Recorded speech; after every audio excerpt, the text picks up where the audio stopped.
Muy buenas tardes, un cordial saludo para todos los participantes en esta jornada. Quiero agradecer a la Universidad Experimental Ezequiel Zamora por la invitación a este evento tan importante sobre las políticas públicas. He decidido hacer mi presentación en tres partes. Una primera parte referida a algunas notas introductorias para el análisis de las políticas públicas. Una segunda parte referida a los momentos internacionales y a lo que ha sido el proceso de evolución de las políticas públicas y de la gestión pública a nivel internacional. Y un tercer punto a manera de conclusión sobre la gestión y las políticas públicas como un asunto del Estado o de los pueblos. Bien, para comenzar entonces debemos de entender que las políticas públicas, su análisis, definición e implementación tienen un contexto histórico, cultural, territorial, internacional, regional, nacional y local que las hace más complejas. La relación entre economía y política está determinada por el vínculo entre estructura y superestructura. La institucionalidad y lo que emerge como política y gestión se encarna en la superestructura. Las instituciones es lo que los seres humanos desarrollan para acompasar el tiempo económico con el tiempo político, que en este caso es el tiempo de las instituciones. Así como se produce una sucesión de modos de producción cuando chocan las relaciones de producción con las fuerzas productivas, asimismo se da una sucesión institucional cuando choca la estructura institucional de una sociedad con la emergencia de políticas públicas, bien desde arriba, desde el Estado, o desde abajo, desde la sociedad, como expresión de derechos fundamentales reconocidos. La necesidad de una nueva gestión pública es el resultado de nuevas políticas públicas, en este caso, nuevos derechos, en el marco también de nuevos contratos sociales y marcos constitucionales inherentes a los cambios políticos y económicos que se producen en una sociedad en un tiempo histórico concreto. Si no hay un tiempo económico que acompañe al tiempo político, este último en su expresión institucional sería un tiempo limitado. Todo cambio social y en consecuencia institucional debe implicar un cambio en la base material de la sociedad. Contrario a lo que pudiera arguirse, ese cambio social, institucional o a nivel de la superestructura estará condicionado por el cambio económico que se fundamenta en la estructura. Hasta ahora no hay ejemplo histórico alguno en donde cambios institucionales hayan provocado per se cambios en la base económica de una sociedad. De manera que se hace imprescindible dar una mirada de conjunto al tema de la institucionalidad, de la gestión pública y de las políticas públicas en el marco de los modos de producción y de la economía política. Para no perder de vista y en lo sucesivo en el contexto de esta presentación, entendemos las políticas públicas como el conjunto de herramientas y mecanismos que tienen los estados a través de sus gobiernos para satisfacer las necesidades de una sociedad. La gestión pública es el andamiaje institucional con el que cuenta el Estado y la sociedad para materializar y hacer efectivas las políticas públicas. En virtud de lo anterior, al ser un asunto de la polis, las políticas públicas no solo conciernen al Estado y a los gobiernos, sino que también son un asunto de la sociedad al constituir una forma de empoderamiento de derechos fundamentales reconocidos. La gestión pública vendría a constituir el espacio de concreción de las políticas públicas en un lugar donde actúan y conviven actores diferenciados. El desafío mayor de la gestión pública consiste en crear las condiciones, en este caso democráticas, necesarias para la materialización de derechos fundamentales reconocidos mediante las políticas públicas. Vamos a la segunda parte referida a los momentos internacionales de la gestión y de las políticas públicas. Hay un primer momento que hemos caracterizado entre 1914 y 1919, que se corresponde a los llamados 14 puntos de Woodrow Wilson, presidente de los Estados Unidos, quien propusiera estos aspectos para culminar o para dar por culminada la Primera Guerra Mundial. La Paz de Versalles, que fue el gran acontecimiento que puso fin mediante acuerdos internacionales a la Primera Guerra Mundial, y la creación de la Sociedad de Naciones. Un segundo momento lo constituye la Gran Depresión en 1929, esa primera gran crisis económica sistémica en términos de Immanuel Wallerstein del siglo XX, de ese largo siglo XX según Giovanni Arrighi, de políticas keynesianas de desarrollo endógeno hacia adentro y de un proceso de industrialización en todos los países, fundamentalmente en los países de los vencedores y vencidos de la Primera Guerra Mundial. Un segundo periodo se corresponde a la Segunda Guerra Mundial, que va de 1939 a 1945, cuya crisis de la Gran Depresión viene a saldarse con esta guerra. Se crean las Naciones Unidas, el sistema Bretton Woods, el Plan Marshall de Reconstrucción Europea y un reacomodo de los vencedores en el ámbito del sistema internacional emergente. Luego entramos al periodo de la Guerra Fría, que iría de 1945 a 1989, una periodización del 48 al 54 propiamente dicha, con la creación de la Organización del Atlántico Norte, la Guerra de Corea, el Pacto de Varsovia, posteriormente a la crisis de los misiles en 1962 en Cuba, luego la coexistencia pacífica, la Guerra de Vietnam del 64 al 67 y la glasnost y perestroika del año 80 a el 89. El proceso de descolonización, otro periodo importante, del 60 al 70, donde se produce una ampliación del sistema internacional. El reacomodo anterior pasa por un replanteo de la gestión pública del Estado. Los estados emergentes plantean nuevas políticas para nuevos estados resultado de la descolonización y se producen derechos emergentes y políticas públicas emergentes, como fueron las políticas de ayuda al desarrollo de los nuevos estados o de los nuevos países que van a emerger con la descolonización.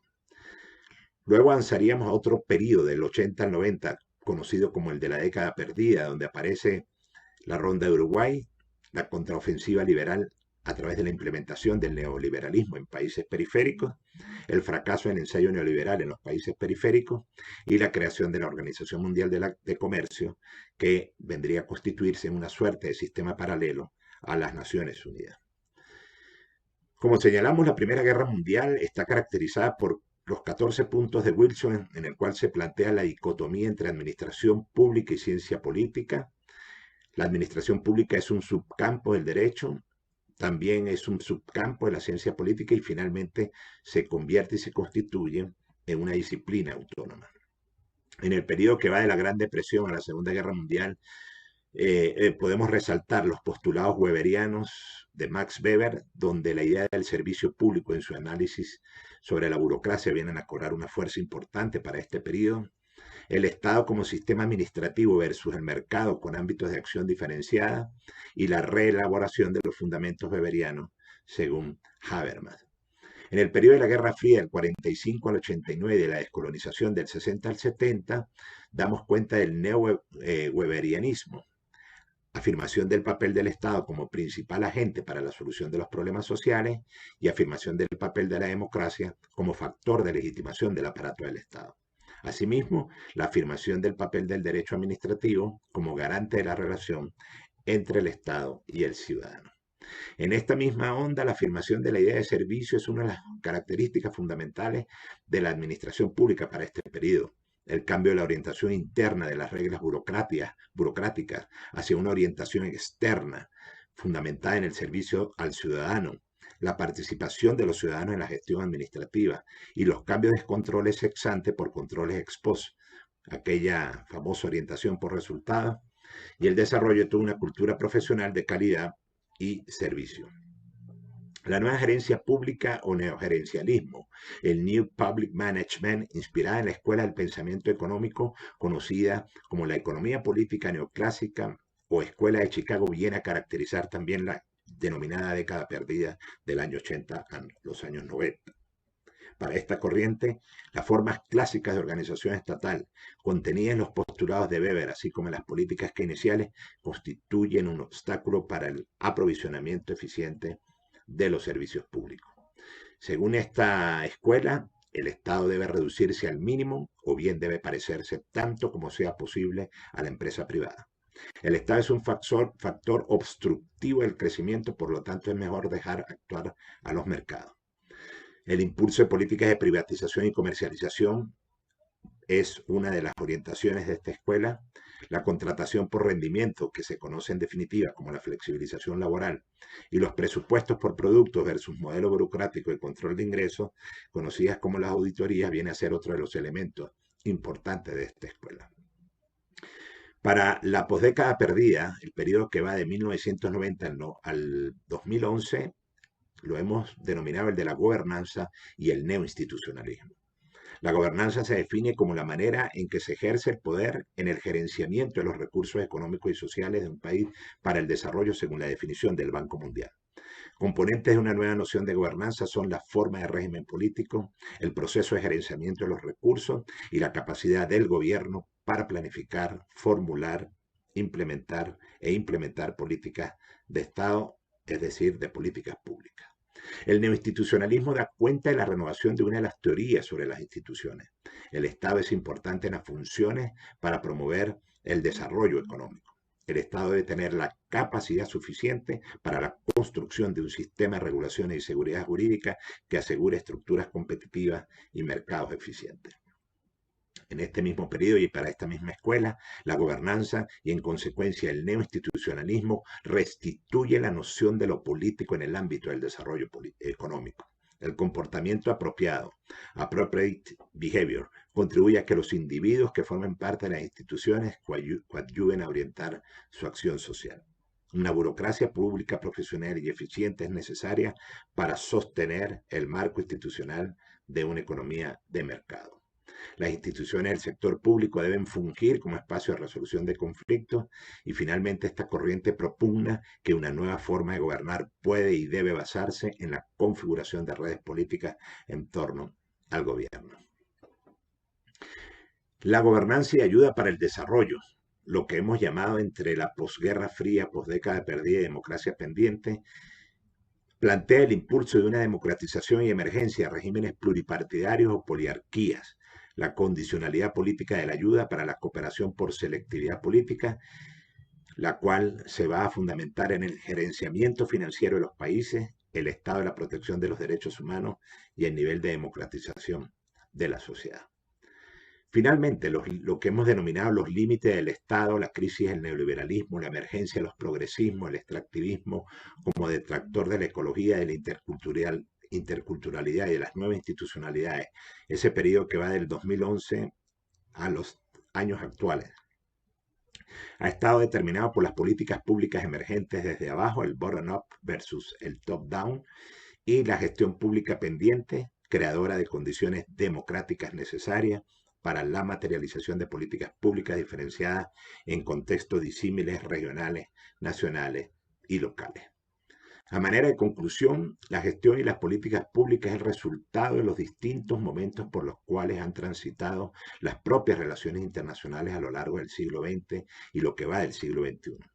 Al ser las relaciones internacionales, relaciones entre los estados, la recomposición del rol de estos a través de la gestión y de las políticas públicas responde a demandas y necesidades de orden interno y externo, nacionales e internacionales, exógenas y endógenas. El caso de América Latina y el Caribe es emblemático al momento de dar cuenta de la evolución de la gestión y las políticas públicas en nuestro continente. Para culminar, ¿cuál es el carácter de la gestión y las políticas públicas? ¿Es un asunto del Estado? ¿Es un asunto de los pueblos?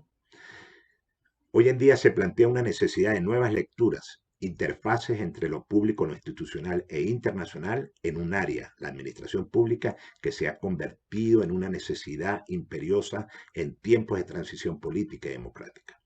La comprensión de que las políticas públicas son fundamentalmente un asunto de la sociedad y no solo de los estados, y sobre todo que es posible entender que los derechos individuales y colectivos contenidos en los contratos sociales de los países de América Latina pueden ser extensibles, materializados a través de las políticas públicas.